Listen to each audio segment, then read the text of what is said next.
A pianist faced a frontier massacre. But her only song of hope was a lawman's rifle.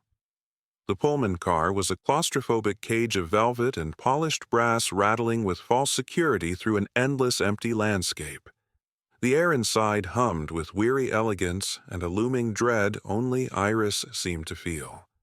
She watched her son Julian sleep, her long fingers hovering over the ivory keys of her clavichord. She did not play. Her hands capable of such beauty were coiled with a quiet, protective tension. This tour wasn't just about music. It was an escape. She was running from a powerful man back east, a patron whose promises had turned to threats. She feared the bad eggs of the world, the men who simply took what they wanted. Then, the window beside her exploded in a shower of glass. A gunshot cracked through the rhythmic clatter of the train. The civilized world ended. It was hog-killing time, and the wolves were now inside the cage. The world outside the Pullman car window was a relentless, sun-bleached emptiness, a landscape that cared nothing for the ambitions of men. Inside, however, was a different world, a world of polished walnut claret-colored velvet and the civilized rhythmic clatter of steel on steel. It was a fragile rolling cage of luxury humming with a false sense of security as it sliced through the vast, untamed heart of the frontier. Iris felt the fragility of it in her bones. She sat with her son Julian, who was asleep, his small head resting against her arm, his breathing a soft, even puff against the silence of their shared space. Her hands, long and pale, rested on the edge of her skirt fingers, twitching with the ghost of a melody. They were hands made for the cool ivory of a concert grand piano, not for the grit and hardship promised by the world outside. This journey wasn't a triumphant tour, as the papers back east had proclaimed. It was a flight, a desperate, calculated escape from a man whose patronage had become a gilded cage, whose promises had soured into threats. Mama Julian's voice was thick with sleep. He shifted his eyes, fluttering open. "Are we almost there?" Iris smoothed the hair back from his forehead, her touch a practiced and gentle comfort. "Not yet, my love. Soon. Close your eyes a little longer." He burrowed back against her, instantly trusting, instantly asleep again. That trust was the only thing that mattered. It was the reason for this desperate gamble, this flight to a new life in San Francisco, a city she hoped was big enough to get lost in. She looked around the car at the other passengers. A portly merchant snoring with his mouth open, two salesmen in loud suits laughing over a shared flask, and one other man. He sat alone a few rows ahead. He was dressed in a simple dark suit, unremarkable, save for its perfect fit. He wasn't sleeping or drinking. He was reading a small, leather-bound book, his posture one of absolute stillness. There was a coiled competence about him, a dangerous lack of ease that seemed at odds with the plush surroundings. He was a rock in a stream of chattering humanity. Their eyes had met once briefly when he first boarded. His gaze was not impolite, but it was unnervingly direct, assessing and missing nothing. Iris had looked away quickly, a strange primal instinct telling her that this man was even more out of place here than she was. She turned her attention back to the desolate beauty of the landscape, the endless sky, a canvas of brilliant, lonely blue. Perhaps she was just being foolish. Perhaps the paranoia of her escape was painting shadows where there were none. She allowed the rhythmic clatter of the train to lull her a steady mechanical heartbeat. Then the world exploded. The window beside her shattered inward, a crystalline supernova of glass that sprayed across the velvet seat. The deafening crack of a gunshot was followed by another and another. A woman screamed a high, thin sound of pure terror. The entire train car lurched violently, a beast wounded and crying out with the shriek of tortured metal. Iris reacted without thought. Her body became a shield, her arms wrapping around Julian, pulling him down to the floor, her own form covering his completely. The air filled with the acrid smell of gunpowder and the splintering of fine wood. "Get down, everybody, get down," a man shouted, his voice cracking with panic. The door at the end of the car was kicked open with a splintering crash. Figures stormed in, silhouetted against the harsh exterior light. They were not just men. They were apparitions of brutal force, their faces hidden by dusty bandanas, their hands filled with the grim dark metal of revolvers and shotguns. The portly merchant was trying to hide a gold watch. The leader of the outlaws, a large man with eyes as dead as a winter night, laughed a short, ugly bark. He didn't say a word, simply swung the butt of his rifle, and the merchant crumpled to the floor in a silent heap. "Everything you have," the outlaw leader growled, his voice like grinding rocks. "Now!" As the chaos swirled, as his men began moving through the car, tearing jewelry from necks and wallets from coats, Iris risked a glance up. Her eyes darted across the aisle and found the quiet man. He was no longer reading. The book lay forgotten on the floor. He was on one knee, using the seat for cover, his body poised. He was not panicked. He was watching his face, a mask of cold, hard calculation. In his eyes, Iris saw not the fear of a victim, but the lethal assessment of a predator who had found himself caged with a rival pack of wolves. And she knew with a sudden heart-stopping certainty that the real story of this journey had only just begun. The velvet-lined car had become a gallery of silent screams and brazen theft. The air, once warm and smelling of cigar smoke and perfume, was now cold with the metallic tang of fear and gunpowder. Blackjack Corrigan's men moved with a brutal efficiency, their laughter like the cawing of crows as they ripped a pearl necklace from a woman's throat and emptied the pockets of the groaning merchant on the floor. Iris remained pressed to the floor, her body a shield over Julian, her world reduced to the scratchy wool of the carpet against her cheek and the frantic, terrified thumping of her own heart. She kept her son's face buried in her shoulder, murmuring soft, nonsensical reassurances, her voice a tiny, fragile thread against the tapestry of chaos. She made herself small. She made herself nothing. It was a skill she had learned in the quiet, opulent rooms of a Boston mansion, a different kind of survival for a different kind of predator. From the corner of her eye, she saw a movement that did not belong to the outlaws. It was the quiet man, Marcus Thorne. An outlaw had cornered a young woman near the front of the car, his hand tangled in her hair. As he turned to laugh at a compatriot's joke, Marcus moved. It was not a heroic charge. It was a blur of silent economical violence. He rose from his crouch, and with a single precise strike, using the heavy leather spine of his book, he hit the outlaw just behind the ear. There was a soft, sickening thud. The man's eyes went vacant, and he crumpled without a sound. Marcus caught him before he hit the floor, dragging him behind a row of seats, all in one fluid, terrifying motion. No one else had seen. But Iris had. The quiet reader was a phantom of lethal purpose. Her blood ran cold. He was not just a man out of place. He was a wolf in sheep's clothing, and she was trapped in the pen with all of them. Just then the train's whistle began to scream. It was not a warning for a crossing. It was a single, continuous, high-pitched shriek of pure mechanical terror. The rhythm of the wheels beneath them changed, growing frantic, unsteady. The whole car began to sway violently. A deep, muffled thump resonated from far ahead, a sound that felt like the earth itself had cracked open. It was followed by the horrifying, deafening screech of 1,000 tons of metal being torn apart. The world turned sideways. Time shattered into a million sharp-edged moments. A scream was swallowed by a roar. The polished brass light fixtures tore from the ceiling, becoming deadly pendulums.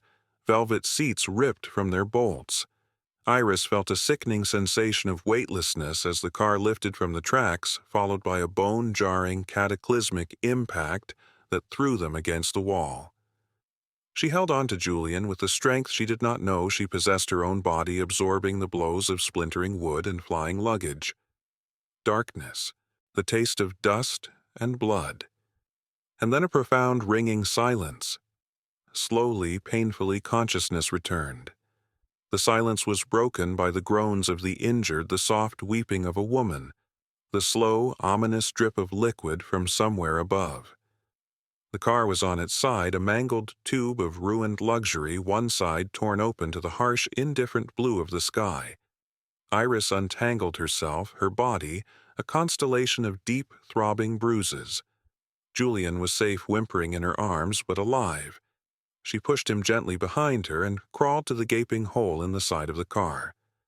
The sight stole her breath. The iron serpent was broken.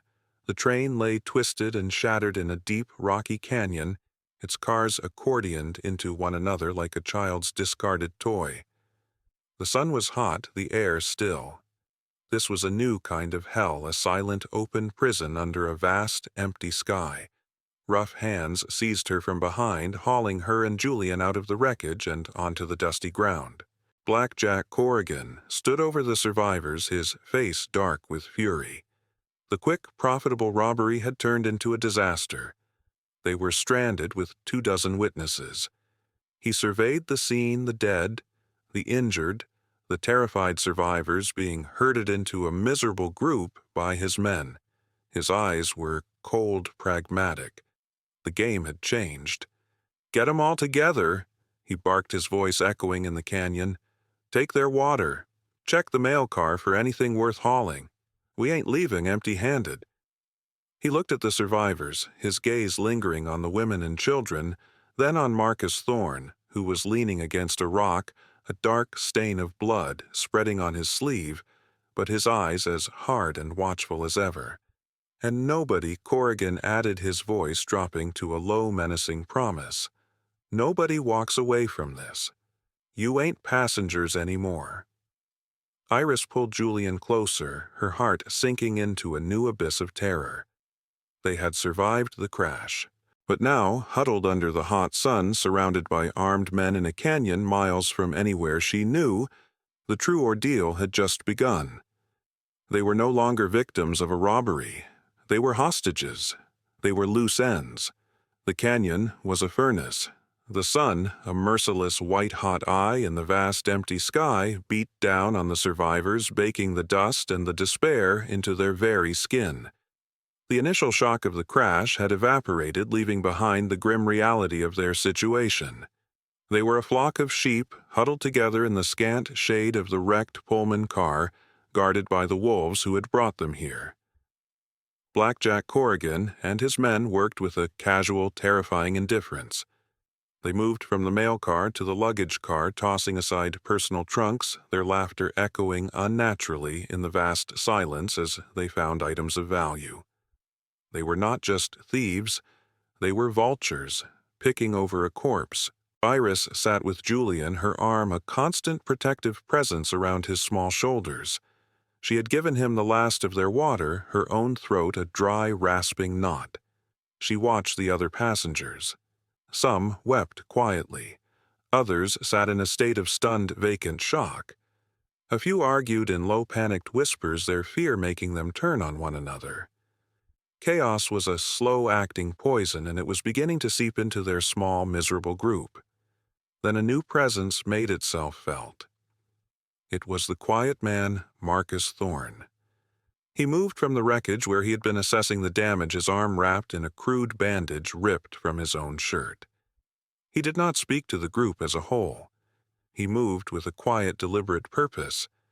He went first to a portly man who was loudly complaining about the heat and his thirst. "That kind of talk will get you a bullet in the gut," friend Marcus said, his voice low and devoid of sympathy. "The only thing these men understand is strength. Crying about your thirst just makes you look weak, and weak things get put down first. Save your breath." The portly man's mouth snapped shut. Marcus then moved through the small group, his eyes assessing, calculating. He found the train's emergency medical kit, a small tin box that had been thrown clear of the wreck. He opened it, glanced at the meager contents, and then walked directly to Iris. He knelt before her, his movements economical, his gaze direct. "You," he said. It wasn't a question. You have a steady hand. I saw you with your boy. See to the worst of them. The woman with the broken arm, the salesman with the gash on his head. Don't waste the antiseptic. He pressed the cold tin box into her hands. It was an order given by a man who had no official authority yet, whose command was absolute. For a moment, she just stared at him, this enigmatic stranger who had committed an act of silent, lethal violence, and now spoke of tending to the wounded. Who are you? She whispered, the question escaping before she could stop it.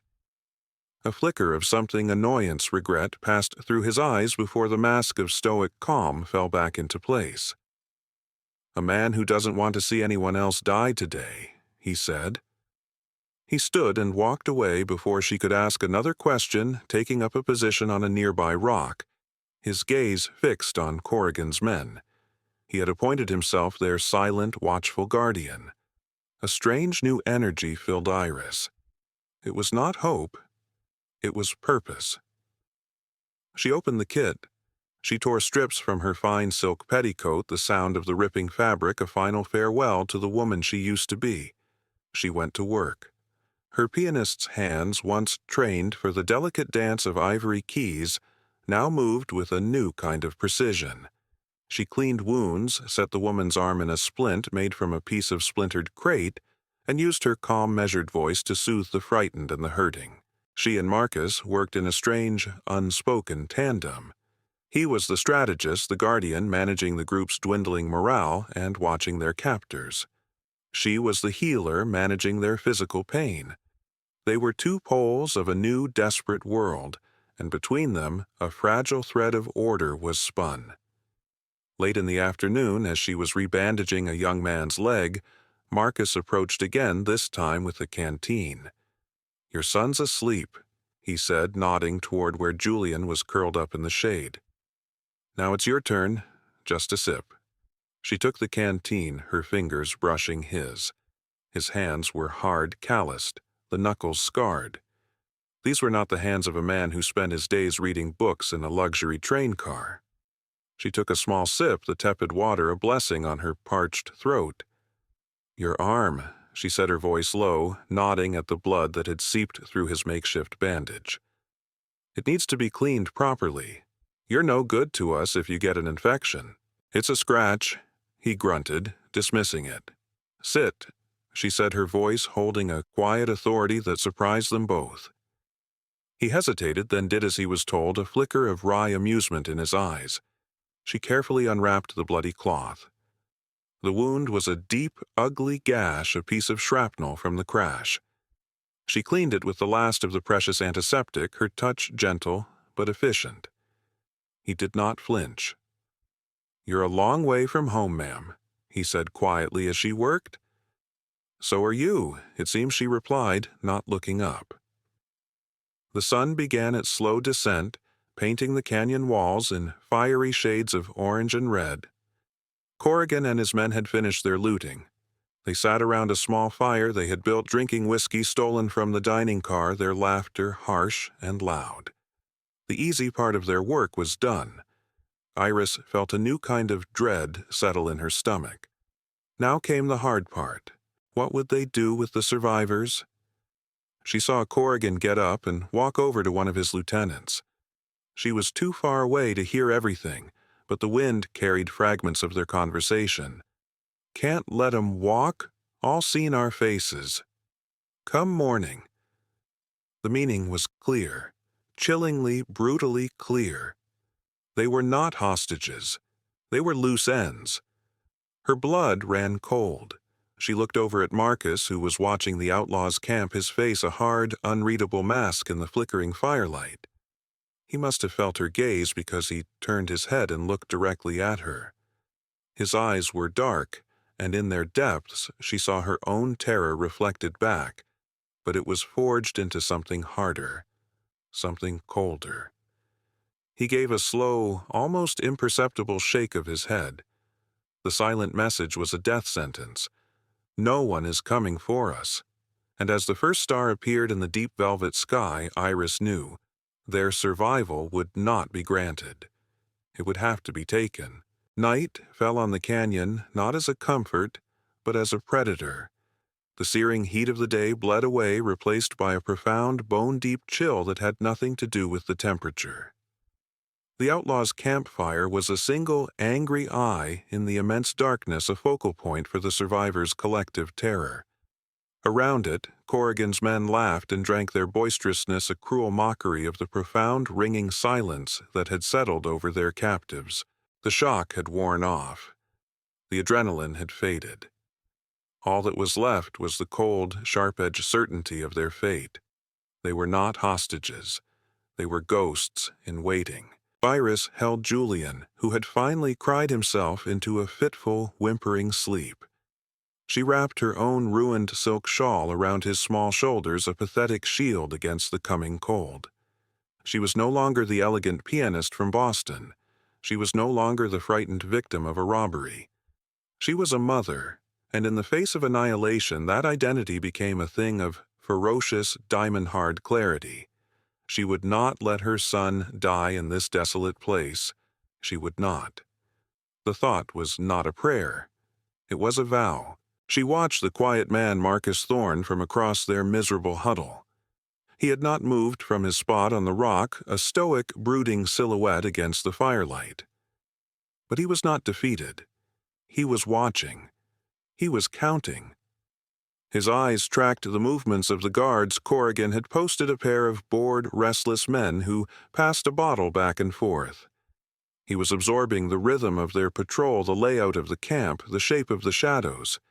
He was a general studying a battlefield, and a cold sliver of something that felt dangerously like hope pierced Iris's despair. Hours crawled by. The moon, a pale scarred sickle, rose over the canyon rim. It was under the cover of its weak light that Marcus finally moved. He slipped through the sleeping survivors like a wraith, his movements utterly silent, and knelt beside Iris. "Stay awake," he whispered, his voice so low it was more a feeling than a sound. "And keep the boy quiet." Not a sound. Her heart hammered against her ribs. "They're going to—" In the morning she breathed the words tasting like ash. He gave a single grim nod. The firelight glinted in his hard, watchful eyes. "That's their play. No witnesses. It's clean. We're not waiting for morning." He spoke with such cold certainty that her terror was momentarily replaced by a strange sense of focus. This was real. This was happening. "What do we do?" she asked, her voice a thread of sound. "The two guards change in about 20 minutes. There's a moment just after the new men take their posts when they're distracted. It's our only chance." He explained the plan, his words clipped, precise. He had spotted a narrow fissure in the canyon wall during the afternoon, almost invisible in the shadows about 200 yards away. It was their only hope for cover. "It's not much," he admitted, "but it will get us out of the light." "There are too many of us," she whispered, looking at the sleeping, whimpering forms around them. "We'll make too much noise." "That's where you come in," he said, and his gaze locked onto hers. It was intense, demanding. "You're calm. You have a stillness about you. They'll listen to you. I'll create a diversion, a small one. When you hear it, you get them up. The woman with the broken arm, the salesman, the old man. You get them moving. Tell them what to do. No noise, not a single sound. Can you do it?" He wasn't asking if she was strong enough. He was telling her she was. He was giving her a job of purpose beyond just being a mother, beyond being a victim. He was treating her as a soldier. Iris looked at her hands, the hands that knew only the language of music. Then she looked at her sleeping son. She met Marcus's gaze in the dark. "Yes," she said. He nodded, once a gesture of absolute trust, and then he was gone, melting back into the shadows. Iris was left with a pounding heart and a terrifying, exhilarating sense of purpose. She moved quietly, a ghost in her own right, whispering to the few others who were awake, her voice a calm, insistent presence in their fog of fear. She explained the plan. She saw doubt in their eyes, but she also saw a desperate spark of hope. Then came the sound. A clatter of loose stones from far down the canyon in the opposite direction of their planned escape. It was a small sound, but in the dead quiet it was as loud as a gunshot. "What was that?" one of the guards growled. "Coyote, probably." The other grumbled, but they both turned, peering into the darkness, their attention diverted for a precious few seconds. Now Marcus's voice hissed from the darkness beside her. It was time. Iris moved, helping the woman with the broken arm to her feet, supporting her weight. She put a gentle hand on the salesman's shoulder, a silent command. They rose like phantoms, a small, desperate procession of ghosts leaving their own graves. The journey across the open, moonlit ground was an eternity of terror. Every crunch of sand under her thin shoes sounded like a cannon shot. Every panicked breath from the man beside her was a siren's wail. Julian, now awake but silent, with a child's instinct for real danger, clung to her hand, his small form trembling. They were halfway to the fissure when a child one she hadn't seen before let out a soft, sleepy whimper. One of the guards turned his head, cocked. "Did you hear that?" Iris's blood turned to ice. They were caught. Before the guard could take another step, a shadow detached itself from a larger rock formation. Marcus. He moved with a speed that was not human. There was a single, soft thud, the same sound she had heard on the train, and the guard crumpled to the ground unconscious before he even knew he was being attacked. The other guard was still looking in the wrong direction. Marcus gestured frantically, a sharp downward motion. "Move!" They scrambled the last few yards, tumbling into the narrow, dark fissure in the rock wall, just as the second guard turned back, grumbling to himself. They pressed themselves against the cold stone hearts, pounding, not daring to breathe. They had made it, for now.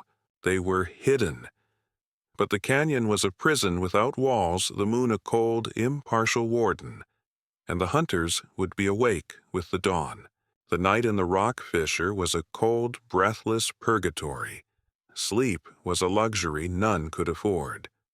As the first gray light of dawn touched the canyon rim, the distant angry shouts of Corrigan's men confirmed their fears. The hunt had begun. "We move now." Marcus's voice cut through the quiet, a low, urgent command. The journey that followed was a grueling test of will against a landscape that offered no mercy. They scrambled over loose rock and sharp-edged shale, the sun a hammer against their backs. Iris's fine shoes were shredded, her Parisian dress a tattered ruin. She carried Julian, his small body a heavy, precious weight, and pushed onward, her focus narrowed to the next step and the next. She watched Marcus with a kind of grim admiration. He was a creature of this harsh world, reading the land like a map, leading them along paths of hard rock that would leave little sign his movements economical and sure. By midday, the outlaws were closer. Their whoops and calls echoed through the canyon, the sound of a closing net. A panicked cry from the salesman, who stumbled and fell, gave away their position completely. A triumphant yell answered from the ridge above them. They were seen. They were trapped. "In here now," Marcus commanded, shoving them toward a shallow cave set deep into the wall of a box canyon. It was a dead end. They scrambled inside, a miserable huddle of terror. They were cornered. Marcus stood at the entrance, a heavy rock in his hand, his face a mask of grim resolve. He was preparing for a last, hopeless stand. As the shouts of Corrigan's men grew louder, their victory assured, Iris listened not to their words, but to the way their voices bounced and multiplied off the curved canyon walls. She was not a fighter. She was a musician. And as the echoes swirled around her, her mind, trained in the science of acoustics and rhythm, saw not a tomb, but an instrument. An idea born of desperation and artistry exploded in her mind. She turned to Marcus, her eyes blazing with a wild, improbable light. The echo, she said, her voice a breathless rush. "This canyon. It throws the sound. It distorts it." Marcus stared at her, his face a mask of confusion. "What are you talking about?" "They're right on top of us. I can make them think there's a rock slide," she insisted, her words tumbling out.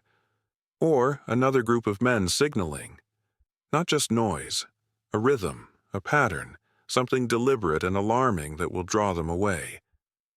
He looked from her fierce, intelligent eyes to the entrance of the canyon where the first of Corrigan's men were now appearing. He had a single rock against a dozen guns. He had no other plan. He gave a short, sharp nod. "Do it." Iris moved, placing Julian deep in the cave. "Cover your ears, my love." She gathered her strange orchestra, 2 flat stones, and a long shard of metal from the train wreck. As Corrigan's men began to advance, she began her desperate performance. She struck the metal with a stone, a sharp, piercing clang that echoed with unnatural clarity. A beat of silence. Then she struck the 2 stones together, a lower grinding crunch. Clang! Crunch! Crunch! Clang! It was a terrifying alien rhythm, a concerto of chaos that seemed to come from a canyon fork to their left. The advancing outlaws faltered their faces, turning from triumphant to confused. "What in the hell is that?" one of them yelled. The strange music continued growing more complex and alarming. The outlaws took the bait. They began to move cautiously toward the phantom noise, their attention completely diverted. Marcus looked at the pianist, his expression one of stunned awe. He no longer saw a fragile lady from the east. He saw a strategist who wielded sound like a weapon. In his eyes, Iris saw the hunter recognizing the moment of distraction, preparing to strike. The canyon held its breath, caught in the spell of Iris's strange, chaotic music. The outlaws, their confident advance broken, moved cautiously toward the phantom rock slide, their eyes peering into the empty spaces where the echoes were born. It was the opening Marcus Thorne had been waiting for. He gave Iris a single sharp nod, a gesture of thanks, of trust, of grim purpose, and then he was gone, melting into the shadows of the rock wall like a ghost. Iris huddled with Julian, her own heart a frantic drum against the rhythm she was still tapping out with a trembling hand. She could no longer see Marcus. She could only hear the brutal, quiet evidence of his work. A muffled curse from the canyon floor cut short. The heavy thud of a body falling. A brief, desperate struggle silenced almost before it began. He was moving through them, a phantom of deadly efficiency, using the symphony of her creation as his cover. He was the silent, lethal harmony to her alarming melody. Blackjack Corrigan was no fool. He realized the ruse just as Marcus took down the third man. "It's a trick," Corrigan roared, his voice echoing in the canyon as he spun around. "They're in the cave. Get them." But it was too late. Marcus was no longer in the shadows. He emerged on a high ledge above them, a rifle taken from the first guard held steady in his hands. He was no longer a passenger. He was the law. "Your ride is over." Corrigan Marcus's voice rang out clear and cold as a winter morning. "Drop your weapons." Corrigan snarled, raising his own pistol to fire at the figure on the ledge. But Marcus was faster. A single shot cracked through the canyon, not the wild spray of a gunfight, but the single precise report of a marksman. Corrigan's pistol flew from his hand, his arm erupting in a spray of red. He howled in pain and rage, clutching his shattered shoulder. The remaining outlaws, seeing their leader fall, broke. They scrambled away like startled quail, disappearing back down the canyon, wanting no part of the ghost on the ledge. And then silence. A profound ringing silence that was deeper and more beautiful than any music Iris had ever composed. It was over. The survivors slowly emerged from the cave, their faces pale with disbelief and dawning hope. Marcus made his way down from the ledge, securing the wounded and whimpering Corrigan with a length of rope. He walked over to where Iris stood with Julian, his face weary but calm. The storm had passed. "It's over," he said again, his voice softer now. Iris looked from the defeated outlaw to the quiet, competent man before her. She looked down at her own hands, scraped and bruised, but steady. "That book you were reading," she said, her own voice a near whisper. "You are no simple reader, Mr. Thorne." A small, weary smile touched the corner of his mouth. "Sergeant Thorne," he corrected gently. "Texas Rangers. And you He looked at her, his eyes holding a new and profound respect. "You are no simple pianist." It was an acknowledgement, a recognition of the hidden strengths they had been forced to show each other.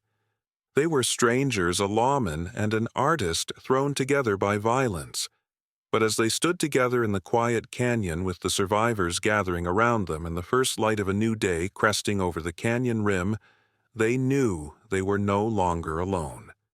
If Iris and Marcus's last stand struck a chord in your chest, if you felt the cold edge of that canyon and the fragile hope in every echo of her desperate music, then you're riding with us through the heart of the frontier, where survival depends not just on grit, but on trust between strangers. What moment hit hardest for you when Iris used her pianist's hands to save lives, or when Marcus revealed he was more than just a quiet passenger smash that, like if their courage made you hold your breath and drop a comment sharing the line or scene that stayed in your bones? Next time on Wild West Echoes Stories, we meet Shan Lin, a young Chinese healer trapped by a ruthless railroad boss who holds her brother hostage and demands she poison her own patients. Alone and vilified, she must turn to a terrified telegraph operator to outwit a mob bent on blaming her for every death. Her fight isn't just for her life, it's for the soul of an entire workforce. Subscribe and ring the bell so you don't miss this next harrowing tale of survival courage and the fight for justice at the edge of the rails.